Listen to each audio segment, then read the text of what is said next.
Hello everyone, welcome back to Commerce Institute. Hope you're doing well. So today's video topic is types of goods in economics. देखिए हम various subject के अंदर various type के goods को पढ़ते हैं, लेकिन इकोनॉमिक्स के अंदर हमने काफ़ी बार टाइप्स ऑफ गुड्स के अंदर सुना होगा inferior goods, given goods, Veblen goods, जो कि काफ़ी बार कंफ्यूजिंग होती हैं। तो आज की वीडियो का टॉपिक हमारा यही है कि हम पढ़ेंगे meaning of inferior goods, given goods and Veblen goods. So let's get started without wasting any time. So first is inferior goods. कहते inferior goods are those goods which have negative income effect. अब income effect क्या होता है? Income effect means कि जब consumer की income increase होती है तो कंज्यूमर क्या करेगा, अपनी गुड्स के कंजम्पशंस के अंदर चेंज करेगा। तो इनकम के इंक्रीज होने से कंज्यूमर की गुड्स के कंजम्पशन में होने वाले चेंज को ही हम कहेंगे इनकम इफेक्ट। और ये चेंज आपका दोनों टाइप का हो सकता है कि कंज्यूमर गुड्स की डिमांड को इंक्रीज भी कर सकता है और डिक्रीज भी कर सकता है। So change refers to both situations when it is demand, increase in demand of any goods or decrease in demand of any goods. So आपकी इनकम भी अब वेरियस टाइप की होती है। एक है आपकी मॉनेटरी इनकम एंड एक है आपकी रियल इनकम। मॉनेटरी इनकम क्या है? फॉर एग्जांपल मिस्टर एक्स जिसकी इनकम अभी है 100 रुपये और उनकी प्रमोशन हुई, उनकी वेज के अंदर इंक्रीमेंट हुआ, तो अब उनकी मंथली इनकम क्या हो गई? 150 हो गई। सो इस इनकम को हम कहेंगे मॉनेटरी इनकम, जो कि आपकी इंक्रीज हुई है किसी कंज्यूमर की 100 से 150 तक। लेकिन जब हम बात करते हैं रियल इनकम की, तो उस कंडीशन के अंदर कंज्यूमर की मॉनेटरी इनकम तो सेम होती है, लेकिन उनकी जो परचेजिंग पावर है वो इंक्रीज हो जाती है। सो हम कहेंगे कि किसी कंज्यूमर की रियल इनकम इंक्रीज हुई है। फॉर एग्जांपल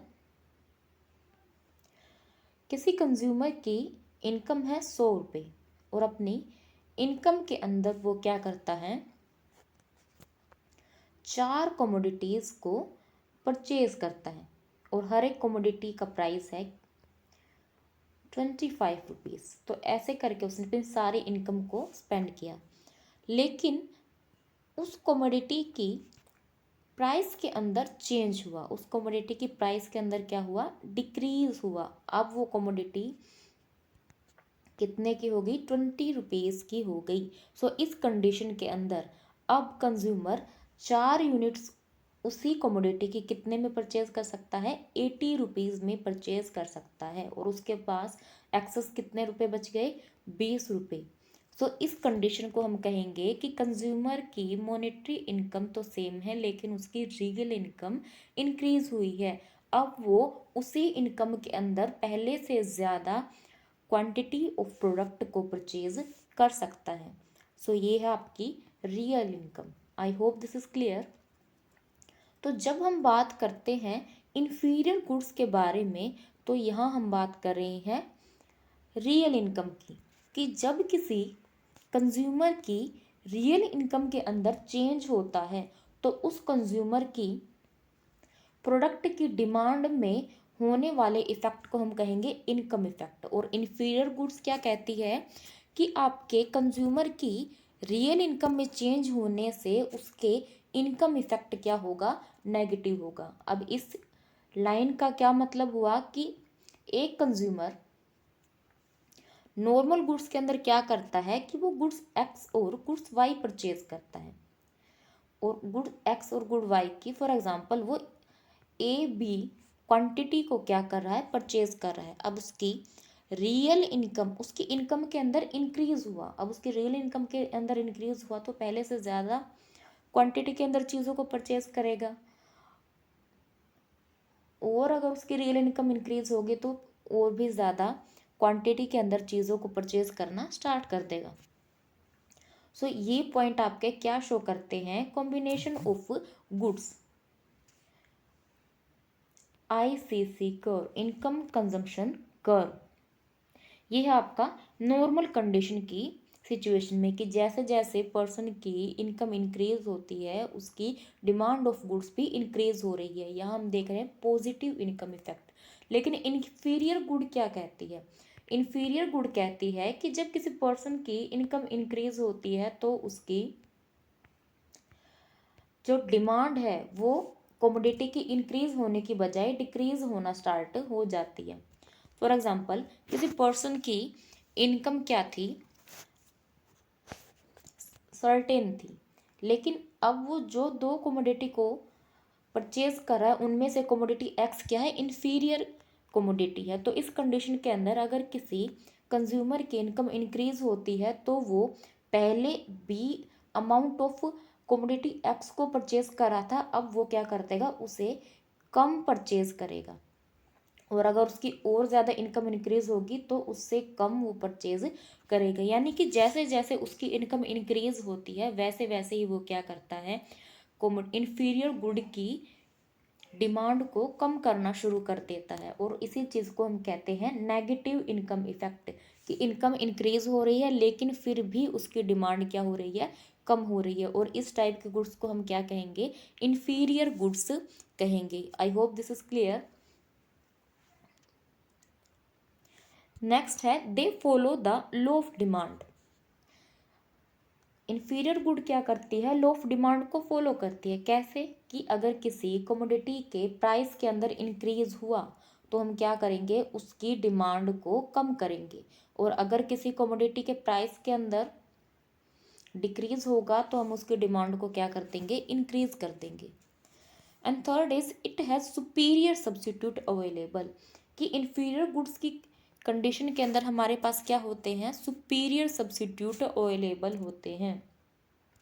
फॉर एग्जाम्पल, बाजरा और गेहूं, मिलेट एंड व्हीट, किसी कंज्यूमर के पास दो कमोडिटी है जो वो परचेज करता है, बाजरा और व्हीट। अब वो व्हीट कम परचेज कर रहा है और बाजरा ज़्यादा परचेज कर रहा है। अब उसकी इनकम इंक्रीज होगी तो क्या वो बाजरा और ज़्यादा परचेज करेगा, नहीं, वो बाजरे की क्वांटिटी को कम परचेज करेगा और व्हीट की क्वांटिटी को इंक्रीज कर देगा। तो यही सिचुएशन होती है आपकी इन्फीरियर गुड्स की, कि इनके क्या होते हैं, क्लोज सब्सिट्यूट अवेलेबल होते हैं। हम बाजरे की जगह पर क्या खरीद सकते हैं, व्हीट खरीद सकते हैं। सो ये है आपकी inferior good. I hope this clear. And next is Giffen goods. अब गिफन गुड्स क्या होते हैं, कहते Giffen goods are those inferior goods which don't follow the law of demand, कि गिफन गुड आपके इन्फीरियर गुड ही होते हैं लेकिन वो क्या करते हैं, आपके लॉ ऑफ डिमांड को फॉलो नहीं करते, लॉ ऑफ डिमांड के रूल को फॉलो नहीं किया जाता। Second, these goods doesn't have close substitute, इन गुड्स का कोई भी क्लोज सब्सिट्यूट नहीं होता। And it has major share of consumers income, और वो कंज्यूमर की इनकम का ज़्यादा से ज़्यादा पार्ट कंज्यूम करते हैं। यानी कि अगर किसी इनकम कंज्यूमर की इनकम 100 रुपये है तो हम ये मान के चलते हैं कि मेनली आपकी उस इनकम के अंदर ज़्यादा से ज़्यादा पार्ट हम क्या करते हैं, गिफन गुड्स के अंदर ही स्पेंड करते हैं। अब लॉ ऑफ डिमांड क्या कहता है कि जैसे जैसे किसी प्रोडक्ट की प्राइस इंक्रीज होगी वैसे उसकी जो डिमांड है वो कम हो जाएगी। लेकिन आपकी गिफन गुड इस लॉ को, इस रूल को क्या करती है, ब्रेक करती है।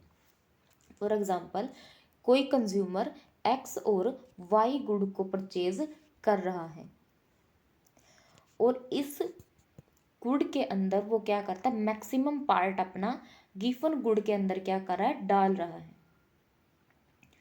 अब मैक्सिमम पार्ट वो अपना परचेज करता है। फॉर एग्जांपल वो राइस परचेज कर रहा है। अब राइस जो वो परचेज कर रहा है उस कंडीशन के अंदर उसके पास कोई क्लोज सब्सिट्यूट ही अवेलेबल नहीं है। अब चावल की जगह पर वो क्या खरीदेगा, यानी कि मिनिमम एक कम बिल्कुल लोअर लेवल पर जो आपके प्रोडक्ट अवेलेबल होते हैं उनका सब्सिट्यूट क्या होगा, उससे नीचे हम कोई भी प्रोडक्ट नहीं खरीद सकते। तो अगर उसकी इनकम इंक्रीज होगी तो वो ज़्यादा चावल खरीद प्राइस इंक्रीज होंगे तो वो और ज़्यादा परचेज करना शुरू कर देगा, क्योंकि उसके पास कोई अवेलेबल ही नहीं है। और अगर उस प्रोडक्ट की प्राइस कम हो गई तो वो उस प्रोडक्ट को कम करके उसका थोड़ा सा अच्छा वर्जन परचेज करना क्या करेगा, प्रेफर करेगा। तो ये है आपकी गिफन गुड्स, और ये आपके कंज्यूमर की इनकम का मेजर एरिया ऑक्यूपाई करती है, मेजर एरिया कंज्यूम करती है। गिवन गुड और इन्फीरियर गुड दोनों ही गुड के अंदर एक डिफरेंस ये होगा कि हम एक परफेक्ट एग्जाम्पल नहीं दे सकते गिवन और इन्फीरियर गुड्स का। किसी कंज्यूमर के लिए कोई गुड गिवन हो सकती है, दूसरे कंज्यूमर के लिए वो गुड गिवन नहीं है। तो हम एक पर्टिकुलर एग्जाम्पल नहीं दे सकते गिवन और इन्फीरियर गुड्स के रिलेटेड। सभी कंज्यूमर की अकॉर्डिंग टू लिविंग स्टैंडर्ड गिवन गुड और इन्फीरियर गुड दोनों ही अलग अलग होते हैं। I hope this clear. And next is Veblen goods. Veblen goods it is a kind of luxurious goods. Veblen good क्या होती हैं, लग्जूरियस काइंड की गुड्स होती हैं। Demand increases as the price increases. अब ये भी क्या करती है, आपके लॉ ऑफ डिमांड के रूल को वायलेट करती है, लॉ ऑफ डिमांड के रूल को ब्रेक करती है। तो आपकी गिवन गुड और वेबलन गुड्स के बीच में डिफरेंस क्या रहा, कि वो भी आपके लॉ ऑफ डिमांड के रूल को ब्रेक करती है और ये वाली गुड्स भी लॉ ऑफ डिमांड के रूल को ब्रेक करती है। Demand for Veblen goods are upward sloping.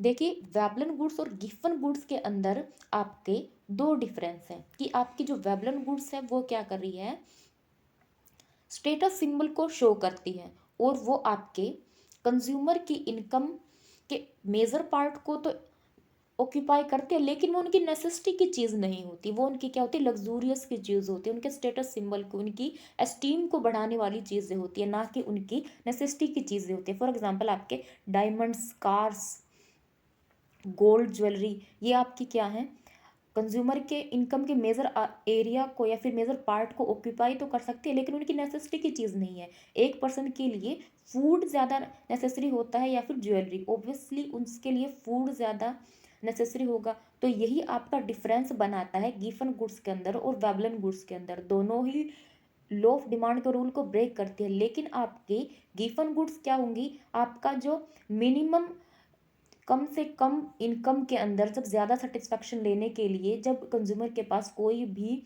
Close substitute available नहीं होगा, उसको उस गुड्स को परचेज करना नेसेसिटी होता है, उसके लिविंग के लिए वो क्या होता है, कंपलसरी होता है। उस कंडीशन के अंदर उसको उन प्रोडक्ट्स को क्या करना पड़ता है, कंज्यूम करना पड़ता है। और दूसरी तरफ वेबलन गुड्स क्या होती है, आपकी सिंबल ऑफ स्टेटस होती है, आपकी लग्जूरियस गुड्स के अंदर काउंट की जाती है कि इनके बिना आपका काम तो चल सकता है, लेकिन आप क्या करते हो, अपने स्टेटस को इंक्रीज करने के लिए, अपनी एस्टीम को बढ़ाने के लिए क्या करते हो, इन चीज़ों को परचेज करते हो।